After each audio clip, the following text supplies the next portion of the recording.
जी अस्सलाम वालेकुम। जय भारत, जय महाराष्ट्र, जय भीम।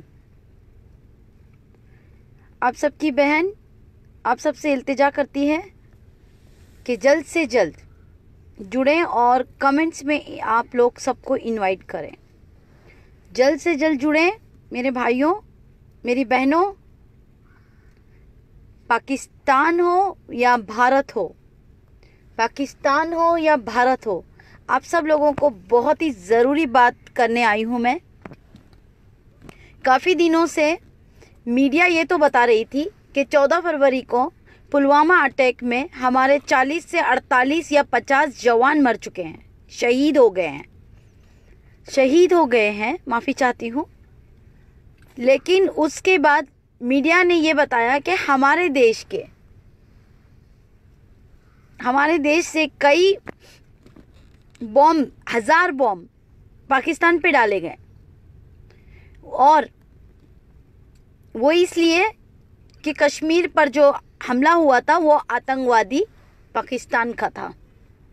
मैंने पहले भी पूछा था, मैं आज भी पूछती हूँ, यहाँ पे सिर्फ देशभक्त लोग ही मुझे चाहिए, वरना एक एक को ऐसा निकल के मारूंगी ना वीडियो में से कि आप लोगों की नानी याद दिला दूंगी मैं। सिर्फ और सिर्फ मुल्क की बात पे ही लोग आएंगे।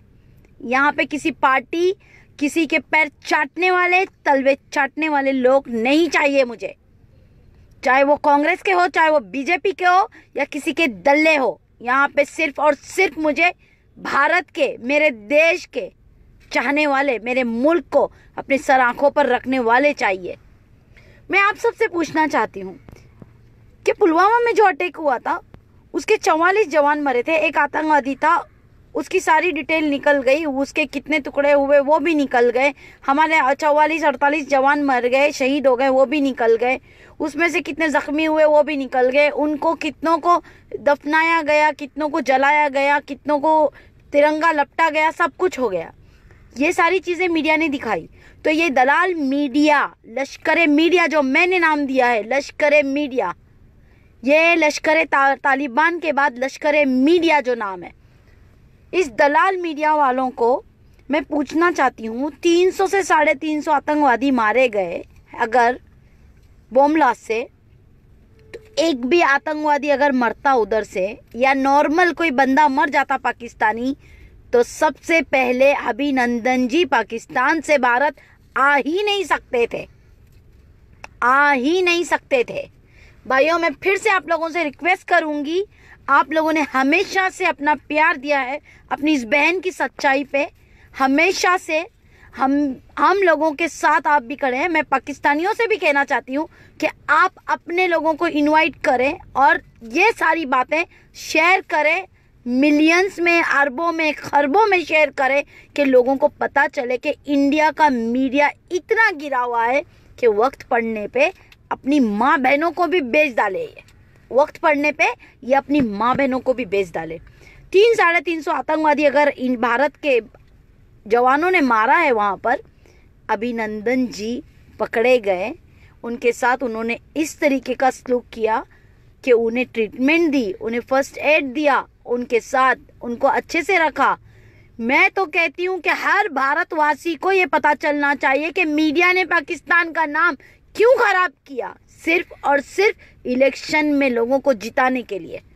देखिए, जैसे मुझे अपना देश प्यारा है, पाकिस्तानियों को भी अपना देश प्यारा है, और मैं ये समझती हूँ कि अगर कोई मेरे देश को मुर्दाबाद कहता है तो मुझे तकलीफ होती है। आज तक मैंने किसी के देश को मुर्दाबाद नहीं कहा है, आज तक मैंने किसी के देश को कभी मुर्दाबाद नहीं कहा, और हो सके तो मैं कभी किसी के देश को मुर्दाबाद नहीं कहूँगी। ये मेरे अल्फाज है। आतंकवादी मुर्दाबाद हमने कहे हैं। मैंने इमरान खान जी के लिए भी वीडियो डाला था, मैंने ये पूछा था कि इमरान खान जी, हमने ये नहीं कहा कि आप गलत हो, आपके पाकिस्तानी रहवासी गलत है, आपके 25 से 30 करोड़ लोग गलत है। हमने ये कहा कि आपके पाकिस्तान में जो तंजीमें चलती है आतंकवाद फैलाने वाली, उसको बैन करे और हमारा साथ दे, हमारी सरकार का साथ दे। लेकिन हमें क्या मालूम था कि हमारी ही सरकार हमारे जवानों के खून की होली खेल रही है, हमारे ही जवानों के खून की होली को खेल रही है। आज भी मैं कहती हूँ, इमरान खान साहब, आपको मैं सलूट करती हूँ। आपने अपने एक प्यार से दुनिया को झुका दिया। आपको नोबेल प्राइज मिलना चाहिए। ये यास्मीन अरोरा मुंशी कह रही है, भारत की बेटी। जी हाँ, मैं पाकिस्तान की नहीं, मैं भारत की बेटी हूँ। लेकिन मैं इसके लिए कह रही हूँ कि आपने मेरा दिल जीता, मेरे देशवासियों का दिल जीता। आपने, इमरान खान जी, आपकी आर्मी ने, मेरे आंखों से आंसू तक निकल गए। आप लोगों ने हमारा दिल जीता है और मैं सलूट करती हूँ इमरान खान जी। क्यों? क्योंकि आप लोगों ने ये नहीं देखा कि वो इंडियन आर्मी का आदमी था। बेशक वो आया था आप लोगों के यहाँ भी कत्लेआम करने, मैं जानती हूँ, he was doing his duty, वो अपनी ड्यूटी कर रहे थे अभिनंदन जी। लेकिन जो आप लोगों ने ट्रीटमेंट दिया है इमरान खान जी, दिल से कहती हूँ आपको और आपकी पाकिस्तान की अजमत को हम सब सलूट इसके लिए करते हैं कि आपने हमारे जवानों की जान बचाई, बख्शी, जवान को हाथ सही सलामत हमारे घर पे बेचा। आप लोगों को, हमारे पूरे भारत 125 करोड़ भारतवासियों का सैल्यूट देती हूँ मैं बिहाफ ऑफ इंडियंस। उनकी फैमिली की तरफ से मैं आपको शुक्रिया अदा करती हूँ। उनकी अभिनंदन भाई साहब की जो बेटे हैं उनकी तरफ से मैं आपको शुक्रिया अदा करती हूँ।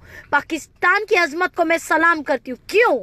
क्योंकि मुझे आज भी याद है कि पाकिस्तान के अगर किसी आर्मी जवान को अगर यहाँ पे पकड़ा गया था, उसे जूतों से मारा गया था, मुझे आज याद है, मेरे पास उसका सबूत है, रिकॉर्ड है। मैं आगे की बात इसके लिए आगे ज़्यादा नहीं जाना चाहती इससे, क्योंकि मैं गलत फहमी का शिकार में हम आए थे और हम माफ़ी मांगते हैं। पूरे भारतवासी पाकिस्तान वालों से माफ़ी मांगते हैं, क्योंकि हमें जो दिखाया गया वो हमने कहा, जो हमें बताया गया वो हमने सुना और सोचा नहीं, उस पे भरोसा किया। मैं कहती हूँ कि अभी हमें एक संकल्प करना चाहिए, एक वादा लेना चाहिए हम सब से, चाहे वो इंडिया की हो, चाहे वो पाकिस्तान की मीडिया हो, चाहे वो किसी और देश की मीडिया हो। मैं समझती हूँ हम सबको आगे आना चाहिए और ऐसी मीडिया को बॉयकॉट करना चाहिए जो दो देशों में झगड़े लगा रही है। ना भारत सरकार गलत है, ना पाकिस्तान की सरकार गलत है। मैं पिछली सरकार की नहीं, मैं प्रेजेंट सरकार की बात कर रही हूँ। इमरान खान जी, जो आप कदम उठा रहे हैं, keep going Imran Khan ji, we are with you. हम आप जैसों को और आगे बढ़ने की दुआएं देंगे। क्यों? क्योंकि आपने हमारे जवान को अपना जवान समझा, आपने उसके साथ एक ऐसी ट्रीटमेंट दी, उसको सही सलामत हमारे देश में भेजा, आपने उसके साथ दुश्मनी नहीं निभाई। आप चाहते, इमरान खान जी और पाकिस्तान अगर चाहता तो हमारा देश का जवान वापस नहीं आ सकता था। कुछ भी कह सकते थे। ये मैं इंडियन मीडिया को कह रही हूँ, इंडियन मीडिया को कह रही हूँ, थूकती हूँ मैं। तुम लोगों के तो टुकड़े टुकड़े होना चाहिए। अगर पाकिस्तान चाहता तो हमारे भारत का जो जवान है उसकी खबर भी नहीं देता कि वो जिंदा है। तुम लोगों ने उस पाकिस्तान में जब उससे क्वेश्चन किए गए थे कि तुम कहाँ रहते हो, तुम्हारे बीवी बच्चे कितने हैं, तुम्हारी जगह कौन सी है, तुम भारत में किस जगह से हो, तो ये सारी चीज़ें उन्होंने नहीं बताई, उन्होंने सीक्रेट रखी। लेकिन सारी चीज़ें आपने नहीं बताई अभिनंदन जी, ये हमारी मीडिया, ये हमारी जूतों के तली वाली मीडिया ने इन सबको बताई। पाकिस्तान को ही नहीं, पूरी दुनिया को बताई कि आप कहाँ से रहते हैं, आपकी कौन औलाद है, आपकी माँ है, आपका बाप है, आपका कौन है। ये सारी चीज़ें मैं आप सब लोगों से रिक्वेस्ट करना चाहती हूँ। मैं आप सब लोगों से दिल से रिक्वेस्ट करना चाहती हूँ कि बॉयकॉट करें मीडिया को। और दूसरी बात, आतंकवादी मरे, 300 मरे, 350 मरे, 200 मिले, मुझे उसका प्रूफ चाहिए, ये मीडिया देगी। और एक और बात कहना चाहती हूँ, जो सोचते हैं कि भारत के आर्मियों पे जाके सुसाइड बम लगा के मारेंगे, अरे तुम लोगों को मैं एक एडवाइस देना चाहती हूँ, तुम्हें मारना ही है ना तो भारत के आर्मी जवान को ना मारे, भारतवासियों को ना मारे। तुम्हें मारना है ना तो जो गलत मीडिया है उनको जाके मारो। लाशें बिछानी है ना तो ऐसों की बिछाओ, ये आतंकवादी से कम नहीं है। और हम आतंकवादी के अगेंस्ट खड़े हैं। सुषमा स्वराज अबू धाबी में जाकर कहती हैं कि हमें पाकिस्तान से बैर नहीं है, हमें पाकिस्तान में जो आतंकवाद फैल रहा है उससे बैर है। तो सुषमा स्वराज जी, हमें भी बीजेपी से बैर नहीं है, लेकिन बीजेपी वाले जो आरएसएस वाले जो मॉब लिंचिंग में मुसलमानों को मारते हैं, हमें उनसे बैर है। सुषमा स्वराज जी, हमें भी आप लोगों से बैर नहीं है। आप लोग जो आर्मियों को मरवाते हो, हमें उससे बैर है। सुषमा स्वराज जी, पार्शियलिटी नहीं करना। सुषमा स्वराज जी, पार्शियलिटी करते हो आप लोग। आप कहते हो पाकिस्तान के रहवासियों से हमें बेर नहीं है, लेकिन हमारे यहाँ की मीडिया को तुम इतना नहीं कहते कि पाकिस्तान पाकिस्तान पाकिस्तान के नाम पे हमारा चुनाव मत जिताओ। पाकिस्तान के बिना तो तुम्हारे चुनाव भी नहीं जीते जाते। सुषमा स्वराज जी, मैं ये दावे से कहती हूँ कि अगर लश्कर मीडिया को अगर किसी आतंकवादी ने इसके ऑफिस पे हमला किया तो दावे से कहती हूँ कि हमारे नेक्स्ट टाइम आर्मी नहीं मरेगी, हमारे कश्मीरी भाई नहीं मरेंगे। अरे हमारे कश्मीर के भाइयों को तुम मौत के घाट उठा रहे हो ये कह के कि पाकिस्तानी वो अपने आप को कहते हैं। ना वो पाकिस्तानी है ना वो भारतीय हैं। पहले जानो उनका अस्तित्व क्या था, उनका पास्ट क्या था। वो एक सेपरेट कंट्री थी, उसका प्राइम मिनिस्टर भी सेपरेट हुआ करता था। आज 370 और 35A क्या एक्ट है, इसको जानने की कोशिश करो, इसको खत्म करने की तुम कोशिश करते हो। अरे समझो तो सही कि मानवता क्या है, ह्यूमैनिटी क्या है, इंसानियत क्या है। अरे किसी का देश तुम इसी तरीके से चुरा लोगे? तुम्हारा भारत भी गुलाम था ना एक जमाने में। मीडिया वालों को इतनी समझ नहीं है। अरे अगर तुम्हें फैलाना है तो प्यार फैलाओ बेवकूफों। पाकिस्तान तो 1947 की 14 तारीख को आज़ाद हुआ होगा, लेकिन उसके पहले इसने भारत को आज़ाद करने में अपनी पूरी योगदान दी थी। और हाँ, यही चीज़ है मेरी तुमको बुरी लगती है। वापस दोहराऊंगी, हमें माइनॉरिटीज में लाने के लिए पाकिस्तान को बनाया गया था।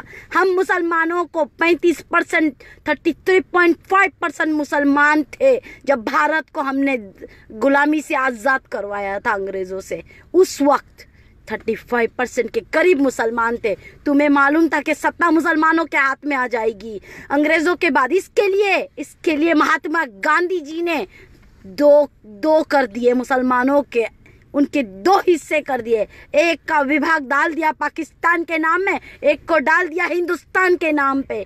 मैं हर चीज़ सच आप लोगों के सामने लाती हूँ। इसके लिए कुछ लोगों को, कुछ अंधभक्तों को, कुछ ये कीड़ों को, ये दिमागी जो इसके कीड़े हैं ना, गोबर के, ये गाय के गोबर के कीड़े हैं, ये अंधभक्त है। ये गोबर में ऐसे चलने वाले ये छोटे छोटे वर्म्स है, कीड़े हैं, जिनको ये भी पता है इनके ऊपर सांप लोल जाते हैं जब मेरे मुंह से जबान से निकलता है कि पाकिस्तान पहले भारत था, वो बाद में पाकिस्तान बना। इसके लिए हर पाकिस्तानी से मैं नाता नहीं तोड़ सकती। पाकिस्तान में अगर तंजीमें गलत है तो उसका विरोध करती हूँ। अगर मैं पाकिस्तान वासियों से भी कहती हूँ, अगर मेरी कोई कड़वी बात आपको बुरी लगी हो तो मैंने आपको नहीं कहा है, मैंने सिर्फ और सिर्फ उन लोगों से कहा है जो बेवजह मुसलमान इस्लाम का नाम खराब कर रहे हैं। आप सबसे मैं उम्मीद करती हूँ कि मीडिया को आप लोग टारगेट करो, और अभी से टारगेट करो, उसकी औकात याद दिलाओ। और जिस तरीके से मैं सबके सामने आके बोलती हूँ, आप लोग भी आओ। सोशल मीडिया है, सोशल मीडिया का उपयोग करो, उसको इस्तेमाल करो। और आज दिल से कहती हूँ, या अल्लाह, काश इसी तरह जिस तरह इमरान खान जी ने, PM ऑफ पाकिस्तान ने, जिस तरह दुनिया की नज़र में सबको झुका दिया, सबको बता दिया कि देखो प्यार से किस तरीके से दिल जीता जाता है। काश मेरे देश का प्रधानमंत्री भी इस तरीके से दिल जीतता, ना कि पाकिस्तान के नाम पे इलेक्शन जीतता। अरे इमरान खान जी, आपने पूरी दुनिया को झुका दिया, आपने पूरी दुनिया को आपके प्यार से झुका दिया। सबको ये रियलाइज़ करा दिया कि आर्मी किसी की भी हो, जवान किसी की भी हो, भले वो आया था आप लोगों को ख़त्म करने, लेकिन आपने एक ऐसा मैसेज दिया है कि इनके मुंह पे तमाचा है नफ़रत करने वालों के। अगर करना ही है तो प्यार करो लोगों से। अगर तुम्हें आगे बढ़ना है, आतंकवाद ख़त्म करना है तो आतंकवाद के लिए बात करो, ना कि किसी देश को ख़त्म करने की बात करो। मैं हमेशा से कहती थी, आज फिर से दोहराती हूँ कि पाकिस्तान बुरा है ना ही हिंदुस्तान बुरा है। अगर बुरा है तो हमारी ये मीडिया, लश्कर मीडिया बुरी है। और एक बात फिर से दोहराऊँगी, ना बेवकूफ़ों, ना फिकारों जो आतंकवादी है, अरे मारना ही है ना तो आर्मी के जवान ना मारो, उनके बीवी बच्चे हैं। कम से कम अगर तुम्हें मारना है ना तो ऐसे मीडिया वालों को मारो कि इनकी 7 पीढ़ी भी कभी झूठ ना दिखाए टीवी पे, इनकी 7 पीढ़ी भी कभी आकर ये ना बताए कि हिंदुस्तान और पाकिस्तान की ये बैर चालू है। जज़ाकल्लाह खैर। वीडियो शेयर करें और इनकी नाक में दम कर दें आप लोग। मैं आप सबसे उम्मीद करती हूँ मैं मेरे प्राइम मिनिस्टर से भी उम्मीद करती हूँ कि प्यार मिला है अगर पाकिस्तान से आपको, तो भारत से भी प्यार ही जाना चाहिए। बस करें मोदी जी, आप ही नहीं जितने भी प्राइम मिनिस्टर आते हैं बस कर दे। अगर आतंकवाद से लड़ना है तो लड़े, सपोर्ट ले, समर्थन ले। 2 से 3 4 बार आपको पाकिस्तान से इमरान खान का मैसेज आ गया कि हम आपसे बात करना चाहते हैं। प्राइम मिनिस्टर जी किसको बेवकूफ़ बनाते हैं? इमरान खान तो पहल कर रहे हैं, सबको दिख रहा है। हमारे पास उनके ट्वीट भी है, हमने ट्वीट भी पढ़े हैं इमरान खान के कि हम पहल कर रहे हैं। हमने उनके मुंह से अल्फाज सुने हैं कि वो पहल कर रहे हैं और वो लड़ना चाहते हैं, वो भी आतंकवाद को ख़त्म करना चाहते हैं। लेकिन प्राइम मिनिस्टर सिर्फ उन्हीं पे क्रोध दिखा रहे हैं, उन्हीं के ऊपर ये बताते हैं कि वो आतंकवादी है। मेरे भाइयों, आज तो जाग जाओ। अगर नहीं जागे तो ये जवानों की तरह हम मरेंगे, हम सब मरेंगे। पाकिस्तान की अवाम भी मर जाएगी, भारत की अवाम भी मर जाएगी। जिंदा रहेंगे तो ये बेवकूफ़ जितने भी नेता हैं। आपको एक और बात बता दूं, अगर आपको सच्चाई नहीं नजर आई मेरी इस बात में तो मुझे कह देना। जाकर हर घर में देखना, इनके नेताओं के बीवी बच्चों को सबको इन्होंने बाहर भेज दिया, क्योंकि इनको पता है कभी भी जंग हो सकती थी। इनको पता था पाकिस्तान चुप नहीं बैठेगा। यहाँ से अगर ये भारत अगर वार करेगा तो पाकिस्तान भी वार करेगा, इनको पता था। इसके लिए इन्होंने अपने बीवी बच्चों को, सबको, पूरे ख़ानदान को फॉरेन में भेज दिया, क्योंकि ये तो मरना नहीं चाहते। मरने के लिए तो हम जैसों को ही रखा है ना भारत में और पाकिस्तान में। ये सारे अपने नेता कुर्सी पे बैठे हैं और देखना जिस दिन जंग अगर छिड़ गई तो उस दिन ये लोग अपने जेट फ्लाइट्स अपने लेके निकल जाएंगे, प्राइवेट फ्लाइट्स, और आप लोग और हम लोग मरेंगे इस देश में। ये नहीं मरेंगे। इनकी दुम है ना वो डॉग की तरह एकदम टेढ़ी है। 70 साल भी रखोगे ना तो ये दुम जैसी टेढ़ी है 1947 के बाद से उसी तरह रहेगी। जय भारत, जय महाराष्ट्र, जय भीम, जय इस्लाम।